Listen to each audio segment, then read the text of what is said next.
Why am I forbidden from seeing Diep? Do you want to marry your own sister?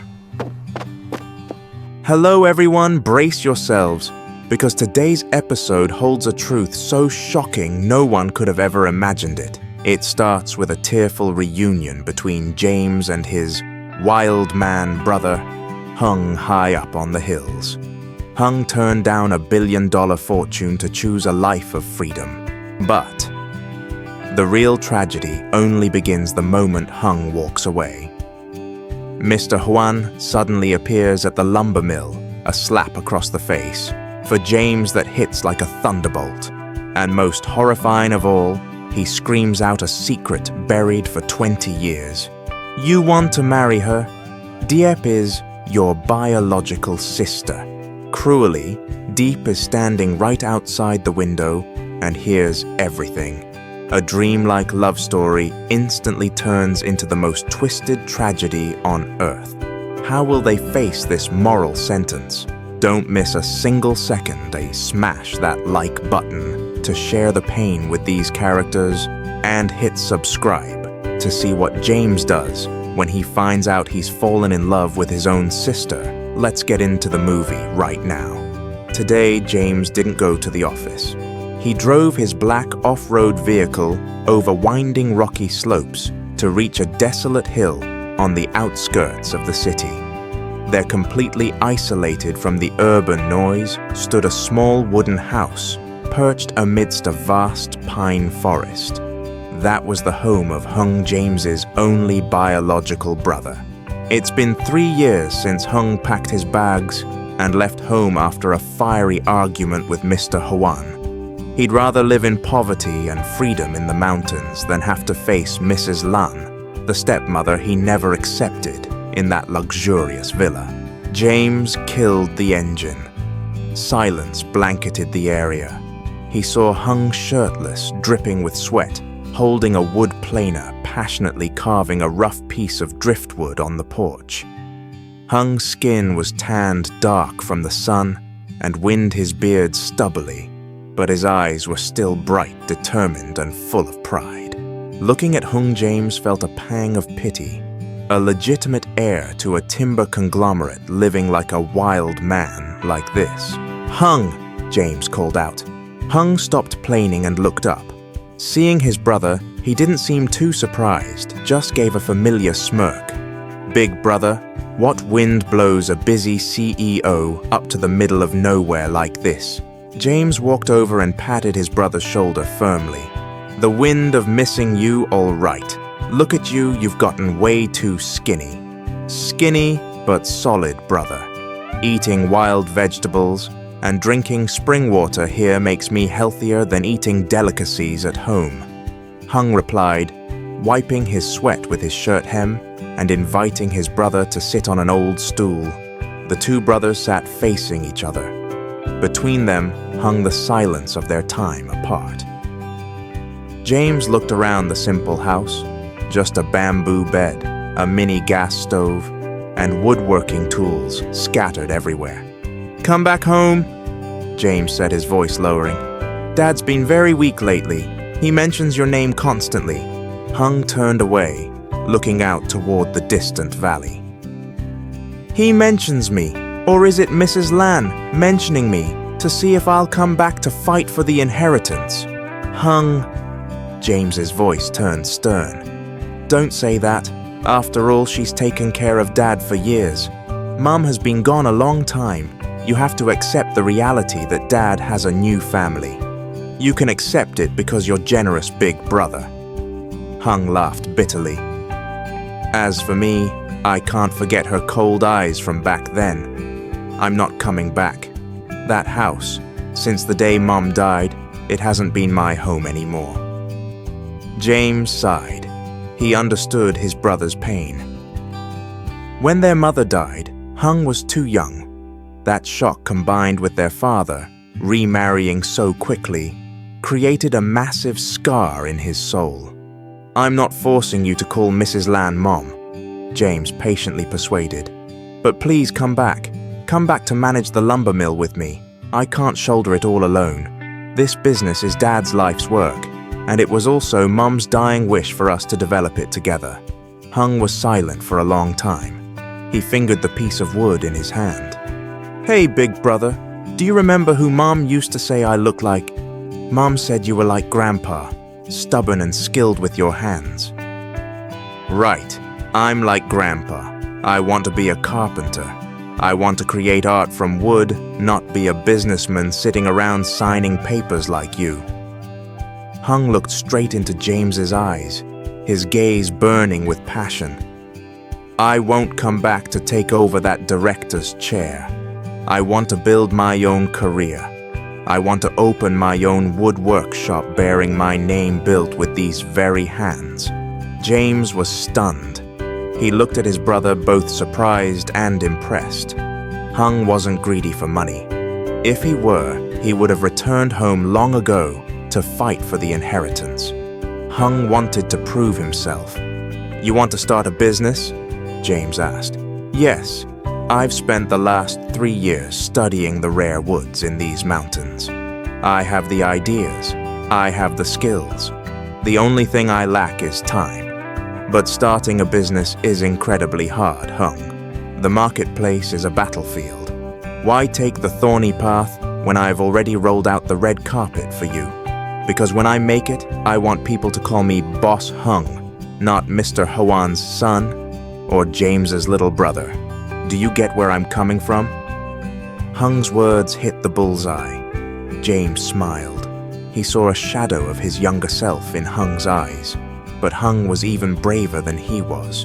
James nodded. All right, I respect your decision. That's how a real man should be. But James checked his watch, then looked at Hung's flat stomach. You can't build an empire on an empty stomach. Have you eaten anything today? Hung scratched his head, grinning sheepishly. I got so caught up in work I forgot.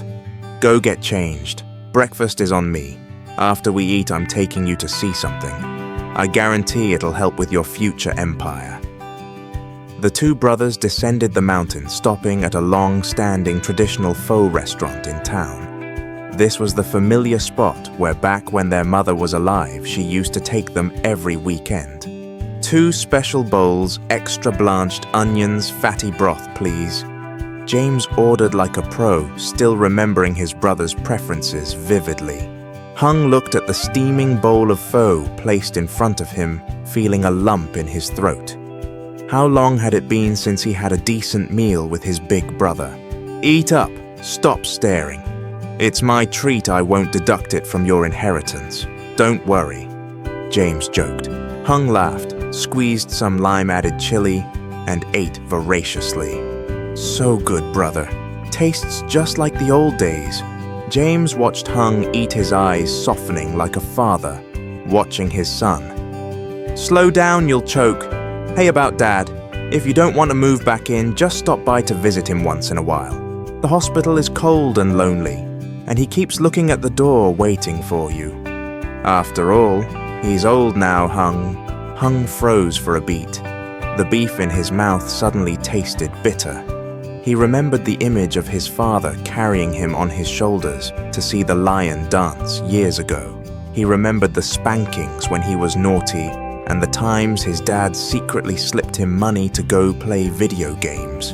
Anger is one thing, but you can't abandon your own flesh and blood.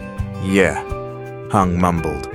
I'll figure something out. I'll swing by one of these days, but I'm telling you up front, I'm not seeing Mrs. Lan. Deal. I'll arrange for you to go when she's not there. Breakfast passed in a warm atmosphere, tinged with a bit of nostalgia. 2 grown men sitting over bowls of pho, temporarily putting aside their worries, leaving only the bond of brotherhood. After breakfast, James drove Hung to the family's main lumber mill. It was a massive facility covering thousands of square meters, filled with modern machinery and piles of timber stacked like mountains. Stepping through the gate, Hung was overwhelmed by the scale of it. It was a far cry from his small hand-hewn shed on the hill. Here it was, an industrial production line churning out hundreds of products every minute. James led Hung along the line. This is the processing zone, over there is the drying area, and inside is assembly. Look, do you know how many people it takes to run this machine? Hung observed carefully with the sharp eyes of a craftsman. Your process is fast, but you're wasting too much wood in the cutting phase. If it were me, I'd use those scraps to make intricate handicrafts. They sell for a very high price. James clapped and laughed loudly. That's it. I brought you here just to hear that. I'm good with numbers, but when it comes to wood expertise, I'm not as sharp as you. See, you absolutely have the makings of a boss. I want to open a workshop, but on a small scale, focusing on fine craftsmanship, not mass production. Like you, Hung shared his plan. Agreed, I support you. James draped his arm around his brother's shoulder, pointing toward a batch of rare rosewood in the corner. Do you need capital? I can... No, Hung cut him off immediately. I told you, I'm not taking family money. I have some savings. I just want some advice, like where to source good wood, how to manage the crew. James looked at his brother filled with pride. Hung had truly grown up. He had the self-respect of a capable man. All right, if you won't take the money, fine, but the knowledge that's on the house. Whenever you need it, just call me. I can even refer clients to you. Any partner who likes handcrafted goods, I'll send them straight to Hung's workshop. Touched Hung gripped his brother's hand tight. Thanks, big brother. I promise I won't let you down. I'll prove to Dad that this street kid Hung can do great things. The two brothers stood in the middle of the noisy, dusty lumber mill, but in their hearts they saw a very bright future. One preserving the legacy, one blazing a new trail. Though they walked different paths, they still walked side by side, supporting each other like hand and foot. Today's meeting didn't bring Hung back to the family lumber mill, but it brought him back to his family. Hung chose the thorny path, starting from scratch with his bare hands. Will Hung's Hilltop workshop succeed? And how will the upcoming reunion between Hung and his father in the hospital play out after so many years apart? At the gate of the family's massive lumber mill, the noon sun began to blaze, casting long shadows on the hot concrete. James stood leaning against his car, his luxury car, watching Hung. After the tour, after hearing his brother's passionate words, Hung still hadn't nodded. Big brother, Hung rubbed his face, his voice contemplative. Thanks for the pho and the tour. Your factory is truly huge, truly modern. But give me a little more time. Is there something still bothering you? James asked, his eyes full of hope. Hung shook his head, smiling sadly. It's not that I'm bothered. It's that I need to think about where I really belong.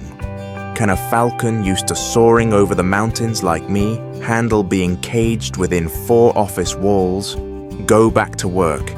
I can walk back. I want to catch some breeze. With that, Hung turned and walked away. He didn't get in his brother's car. He chose to walk. Hung's figure, solitary, stoic, yet full of spirit, grew smaller on the dusty red road. James watched his brother until he disappeared completely behind the old bamboo grove. He sighed. He understood. Hung needed freedom. James turned to enter the executive office to finish the paperwork. But he had no idea that behind that thick ironwood door, a storm was waiting. A storm named Dad. As soon as James stepped over the threshold, the smile on his lips vanished. Sitting right in his chairman's chair was none other than Mr. Hoan. He wasn't in the hospital here as everyone thought. He had been here in the shadows, watching everything. Mr. Hoan's face was flushed red, his eyes bloodshot with rage. Beside his hand lay a messy pile of detective files. Dad, why are you here? The doctor said you need to rest. James stepped forward in surprise. SLRP. A piercing sound ripped through the quiet office space. James stumbled, his face snapping to the side. His left cheek burned hot, imprinted with 5 red fingers. The slap was so hard that blood trickled from the corner of his mouth. James was stunned. He couldn't believe what just happened. He was the CEO, a 30-year-old man, and his father slapped him right at his workplace. Mr. Hoan was trembling violently, pointing a shaking finger straight at James's face. You ungrateful son, how many times have I told you? I told you to cut ties with that girl. Diep immediately. Why didn't you listen? Why did you still dare to take her tat shopping? Do you treat my words like wind passing through your ears? James wiped the blood from his lip. The physical pain was nothing compared to the pain in his heart. He looked up, staring straight into his father's eyes. His gaze no longer held the resignation of before. It burned with defiance. I love her, Dad, James said, his voice strangely calm. Love. What do you know about love? Mr. Hoan roared, slamming his hand on the desk. I forbid it. I absolutely forbid it. You can love anyone, rich, poor, even a beggar, I'd accept. But Diep, no, absolutely not. The tension in the room was tight as a violin string. James stepped closer to his father, his voice gritty, unleashing all the frustration he had suppressed for so long. Why? Give me one valid reason. Why do you always forbid me from being with Diep? Is it because she's poor? Is it because her mother was your ex-lover? You hold a grudge against the past, so you take it out on us. Stop being so selfish. You dare call your father selfish? Mr. Hoan clutched his chest, gasping for air. Yes, you are a dictator. James screamed, his eyes red. I'm 30 years old. I've worked day and night to build this lumber mill according to your wishes. I've never gone against you, but my love life is mine. Stop interfering in my life. I will marry Diep, whether you agree or not. This Tet, I'm bringing her home to officially introduce her. James turned to leave. He didn't want to continue this pointless argument. But Mr. Hoan's bitter, manic laughter behind him made him freeze in his tracks. Ha ha ha, marry her. You plan to marry her. Oh God, karma. It truly is karma. Mr. Hoan laughed like a madman, then coughed violently. He staggered to his feet, gripping the edge of the desk, looking at James with eyes full of despair and agony. While the war between father and son was reaching its peak outside the factory gate, an old motorbike pulled up. It was Diep. Diep had just come from the market.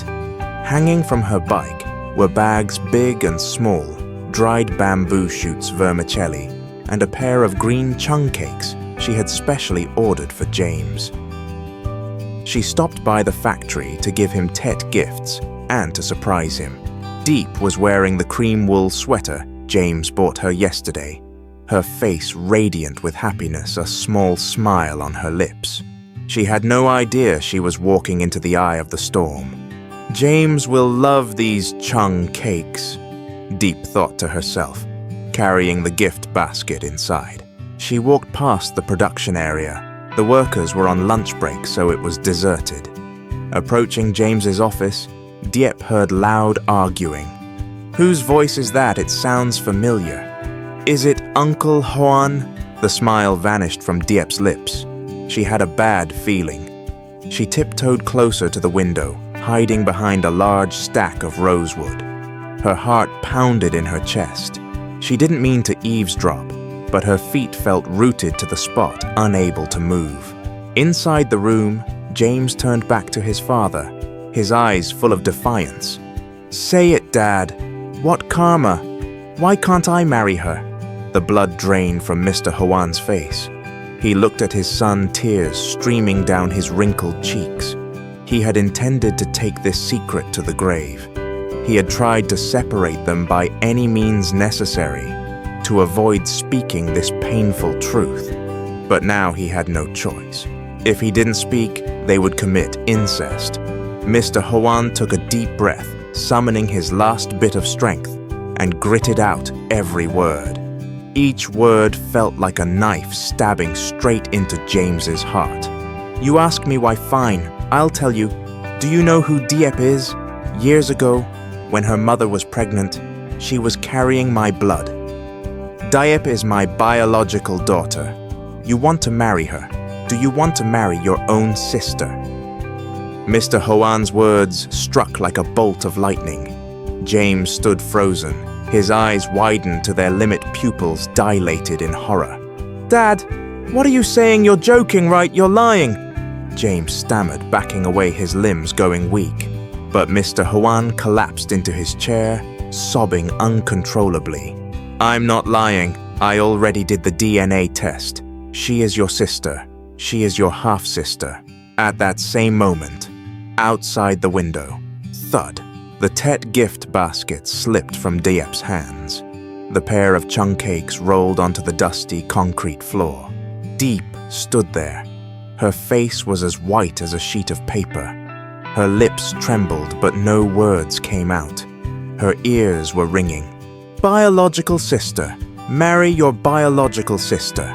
Those words played over and over in her head, like a broken record. Diep's entire world collapsed right before her eyes. The man she loved most was her brother. The man she had just called future father-in-law was the biological father who abandoned her and her mother years ago. Diep clamped her hand over her mouth to stifle a scream. Tears burst forth like a broken dam. She looked into the room, seeing James standing there like a statue. An invisible, cruel barrier had just been erected between them. Not a B40 wire fence, but a fence of morality and blood. The bowl of faux James and Hung, shared this morning, still held a sweet aftertaste. But now only bitterness remained. 3 people, 1 truth, and a tragedy with no escape. Dear viewers, this shock is too massive. How will James and Diep face this cruel truth? Is what Mr. Hoan said truly accurate? Or is it just a scheme to tear them apart? And what will Diep do now that she knows she is the daughter of her enemy? The answers still lie ahead. Hold your hearts tight and wait for the next episode. Don't forget to hit like for the incredible acting of these characters, and subscribe to the channel to join James and Diep in finding the light at the end of this dark tunnel. Goodbye and see you next time.